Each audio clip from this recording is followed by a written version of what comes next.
কুমিল্লাতে একবার বাহাস চলতেছে মিলাদ কিয়াম নিয়ে। কওমি আলেমরা তারা প্রমাণ করবে মিলাদ এবং কিয়াম বিদআত, আর সুন্নি আলেমরা প্রমাণ করবে মিলাদ এবং কিয়াম মুস্তাহাব। দিনের পরে দিন, ঘন্টার পর ঘন্টা দলিল পক্ষে বিপক্ষে দেওয়া নেওয়া চলতেছে। একদিন দুই দিন না, প্রায় এক সপ্তাহ পক্ষে বিপক্ষে দলিল দুই পক্ষের আলেমরা দিতেছে, কোনো সমাধান আসতেছে না। এরপরে গেল আবেদ শাহ আল মাদানী, উনি জামিয়া আহমদিয়া সুন্নি আলিয়া কামিল মাদ্রাসার এক সময় মুহাদ্দিস ছিলেন, অনেক বড় আলেম ছিলেন।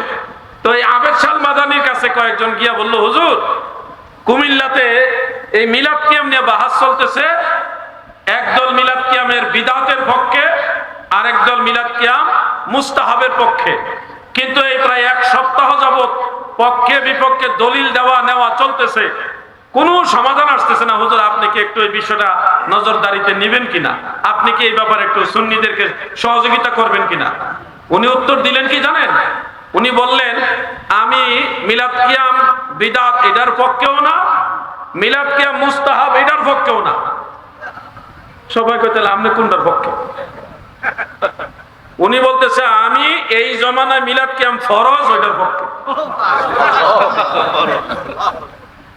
তো যারা গেছে তারা তো বড় বড় আলেম, তারা কো হুজুর এক সপ্তাহ ধরে মুস্তাহাব প্রমাণ করতে পারতেছি না, আর আপনি ফরজ প্রমাণ করবেন কেমনে?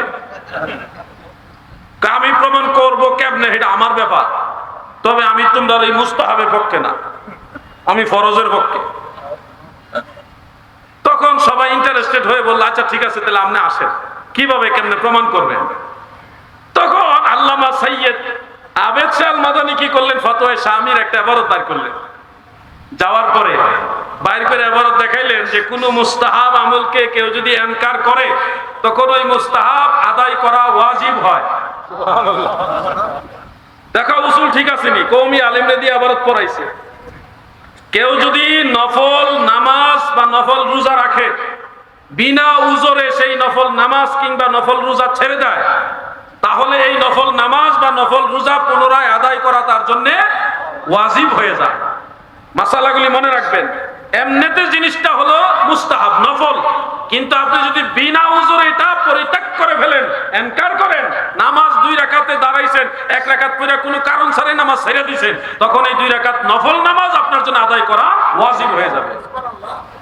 কথা বুঝতেছেন আপনারা? নফল রোজা এমনিতে আপনার মন চাইছে আপনি রোজা রাখতেন, কোনো কারণ নাই, অসুবিধা নাই, 11টার সময় ভাত খেয়ে লেছেন, কোনো কারণ ছাড়াই রোজা ভেঙে ফেলছেন, তখন এই নফল রোজা আপনার জন্য আদায় করা ওয়াজিব। এই মাসআলার যে উসুল, সেই উসুল আবেদ শাহ আল মাদানী দিলেন, দিয়া বললেন যে উসুল আপনারা মানেননি। কওমি আলেমরা বলল আমরা মানি। তখন বলল, আপনারা কি মিলাদ কিয়ামকে সাপোর্ট করতেছেন না বিরোধিতা করতেছেন? বিরোধিতা করি। তো বিরোধিতা যেহেতু করতেছেন মানে ইনকার, এই জন্য এটা ওয়াজিব। মিলাদ কিয়াম ওয়াজিব। বাহাস শেষ, বাহাস শেষ। কারণ আগেই তাদেরকে দিয়ে স্বীকার করাইছে যে ফতোয়া শামির মধ্যে এই উসুল আছে, এটা মানেননি। তারা কইছে মানি। এখন এই উসুল মোতাবেক যেহেতু মিলাদ কিয়ামের বিরোধিতা তারা করতেছে, এই বিরোধিতার কারণে এখন এটা করা ওয়াজিব।